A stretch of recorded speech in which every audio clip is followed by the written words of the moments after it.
జై శ్రీరామ్. సీతను వెతుకుతూ శ్రీరాముడు లక్ష్మణుడు దుఃఖంతో నిరాశతో తిరుగుతున్నారు. అతను వానరరాజు సుగ్రీవుణ్ణి కలిశాడు.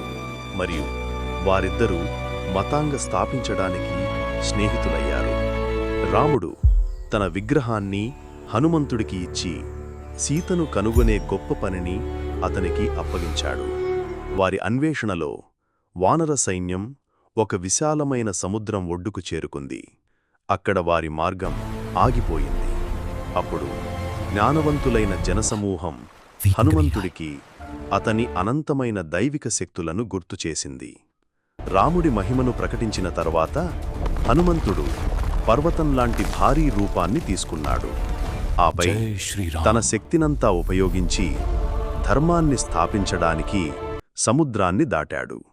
అతను ఆకాశంలోకి నమ్మశక్యం కాని విధంగా దూకాడు. సముద్రదేవుడు అతనికి నమస్కరించాడు మరియు తన జ్ఞానంతో తన దారిలో వచ్చిన అన్ని అడ్డంకులను అధిగమించాడు. చివరకు వందలాది ప్రణాళికలను పూర్తి చేసిన తర్వాత పవిత్ర కుమారుడు హనుమంతుడు లంకభూమిపై అడుగుపెట్టాడు. లంకలోని అశోకవాటికలో సీత తల్లి దుఃఖంలో మునిగిపోయి శ్రీరాముడి కోసం ఎదురుచూస్తోంది. అప్పుడు హనుమంతుడు ఆమెకు శ్రీరాముని విగ్రహాన్ని ఇచ్చాడు. అది సీతలో ఆశను నింపింది. రావణుణ్ణి హెచ్చరించడానికి హనుమంతుడు అశోక్ వాటికలోని ఒక భాగాన్ని నాశనం చేశాడు. వారిని బంధించి భయంతో నిండిన రాక్షసరాజు రావణుడి ఆస్థానంలో హాజరుపరిచారు. ఒక ఖడ్డ రూపంలో రావణుడి కుమారుడు ఇంద్రజిత్ హనుమంతుడి తోకకు నిప్పు పెట్టమని ఆదేశించాడు.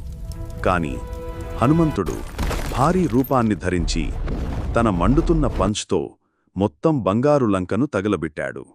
లంకకు తన శక్తికి రుజువు ఇచ్చిన తర్వాత హనుమంతుడు శ్రీరాముడి వద్దకు తిరిగి వచ్చాడు.